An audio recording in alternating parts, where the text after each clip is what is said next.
Ever feel a little shiver down your spine when you hear a weird noise at night?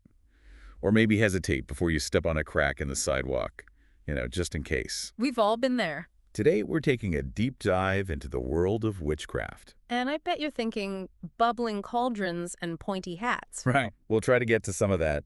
But really, we're more interested in the real history of magic and where these beliefs came from. The real deal, how people across time and cultures have thought about and interacted with the supernatural. Exactly. So let's start with the basics.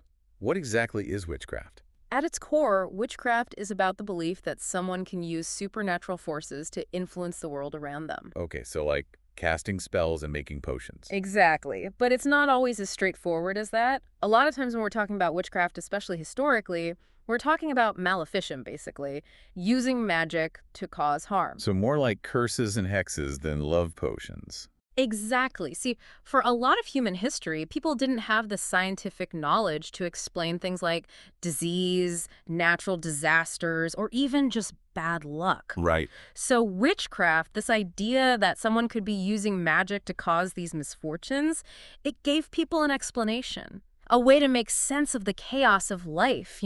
It's like if something bad happened, it wasn't just random chance. Someone was actually behind it. Right. And that someone, more often than not, was labeled a witch. Which, let's be honest, is a pretty terrifying thought. Mhm. I mean, to think that someone could be out there using magic against you. Absolutely. And the fear of that, the fear of witches and their malevolent magic, that fear has been incredibly powerful throughout history. It's led to some pretty dark chapters, like the witch hunts that swept through Europe. Right, those were horrific. But I'm guessing not every culture was quite so obsessed with witches. You're right, it varied. Take the Gaels of Ireland, for example. They didn't have the same level of witch hunts as other parts of Europe. Really? Why not? Well, they had fairies. We're talking about powerful, often mischievous beings that could just as easily curse you as help you. In their worldview, if something bad happened, it was more likely to be blamed on fairies than on a human witch. So it's like different cultures had different ways of explaining the unknown, different scapegoats for when things went wrong. Exactly. But whether it was witches or fairies or some other supernatural force, the underlying fear, that fear of the unknown and the unseen, that was a common thread. Makes you think twice about that weird noise in the attic, right? Maybe just leave it be. Probably a good idea. Eh. But I am curious, when it comes to witchcraft, what were people actually doing? Like, what kind of practices did they believe in? Well, it varied a lot depending on the time period and the culture, but there were some pretty common themes, like the use of incantations and rituals, often performed during specific astrological events, like under a full moon or something. Okay, so there's the cauldron image again. Right. And potions and charms were also super common. So like Eye of Newt and all that. Pretty much.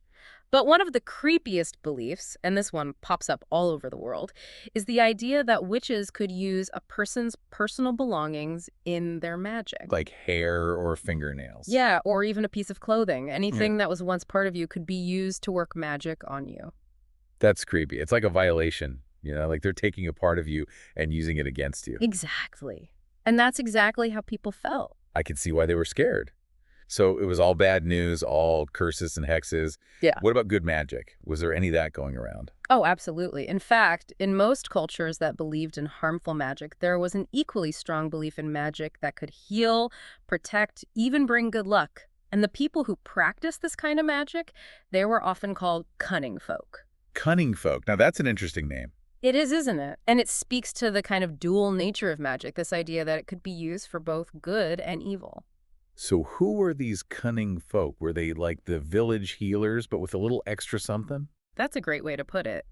They were the ones you went to when you needed help with something that regular medicine or common sense just couldn't fix. So they were filling a need in their communities. I'm guessing that made them pretty popular. For the most part, yeah. But it was always a bit of a tightrope walk. How so? Well, because they were dealing with magic, with the unknown, there was always that underlying suspicion. Like, are they really helping? Or are they secretly cursing us? Exactly. It's like they were walking this line between being feared and revered. I can see how that would make things complicated. So were they considered witches? Or was it more nuanced than that? That's the thing about witchcraft. It's never black and white. Yeah, it really makes you wonder, where do you draw the line between a helpful healer and, someone dabbling in the dark arts. Right. Like, how much did people back then buy into the idea of, like, good magic versus bad magic? He's like, if they're helping people, does it really matter if it's magic or something else? Exactly. And that seems to be where the cunning folk kind of fit in. They were more about practicality. Practical magic? Yeah. They were the ones you went to for everyday problems, like, my cow's sick, or I can't find my lucky, what have you. And they'd use magic to fix it. That's the idea. They'd Yeah. use herbs, charms, rituals, whatever they thought would do the trick. And oftentimes, it worked. Or at least people believed it did. I guess when your options are limited, you'll try anything, right? Exactly. Plus, these cunning folk, they weren't some scary outsiders. They were part of the community. Often they were women, wise women, healers. So they were trusted. To a certain extent, yeah. People relied on them, which gave them a weird sort of protection. But there was always that undercurrent of suspicion. Because of the magic. Exactly. It was a fine line they were walking. It kind of reminds me of this 16th century English writer, Reginald Scott. Yeah. He basically said there wasn't much difference between calling someone a witch and calling them a wise woman back then. It was all about context, Were you using your knowledge for good or for ill? In the eye of the beholder and all that. Which makes you think about all those witch hunts, all those people who were accused and condemned. Yeah. What if they were just cunning folk who got on the wrong side of someone? It's definitely something to consider. A lot of those accusations stemmed from fear, misunderstanding, and sometimes just plain old grudges. It's a dark side of history for sure. And it's not just history, right? I mean, there are still places where people are persecuted for witchcraft today. Sadly, yes. And a lot of the same dynamics are at play, Social tensions, lack of education, fear of the unknown. It's easy to point the finger at someone different, someone who doesn't fit in, and blame them for whatever's going wrong. That's scary. It is. It's a reminder that even though we like to think we're so rational and scientific, those primal fears and superstitions, they haven't really gone away. Makes you wonder, what's changed, really? Well, for one, most of us don't have to worry about being burned at the stake for knowing a good herbal remedy. True enough. But you're right, those underlying anxieties, they're still there, just manifesting in different ways. Exactly. But maybe by looking back at these historical examples of witchcraft, by understanding the fears and motivations that drove them, we can learn something about ourselves, about the dangers of ignorance and intolerance. And maybe, just maybe, prevent those same mistakes from happening again. Speaking of history, we've talked a lot about the social and cultural sides of witchcraft, but I'm curious, what about the religious aspect? How did different religions view witchcraft, historically speaking? Oh no, that's a big one. Religion has played a huge role in shaping how people viewed witchcraft, for better or for worse. Yeah, I mean, when you think about those witch trials, it's hard not to think about religion, right? Right. And the influence of religion on those events, on beliefs about witchcraft in general, it's complicated, to say the least. But it's definitely something worth exploring. Yeah, those witch trials, it's like they're burned into our collective imagination. Fire and brimstone, accusations of heresy, all that. It's powerful imagery for sure. And it speaks to the way those events have become like a cultural touchstone, a warning about the dangers of religious extremism and persecution. But were those trials purely about religion? Or was it more, like you said earlier, a lot more complicated than that? Oh, way more complicated. Religion definitely played a role, especially in Europe during the early modern period. You had all this religious upheaval going on, the rise of Protestantism, challenges to the Catholic Church. Right. It was a time of big changes. Yeah. So I can see how people were on edge looking for someone to blame when things went wrong. Exactly. And in witchcraft, it became this convenient scapegoat. If crops failed, if disease struck, if a child died suddenly, well, a witch must have done it. So it wasn't just about spiritual matters, good versus evil.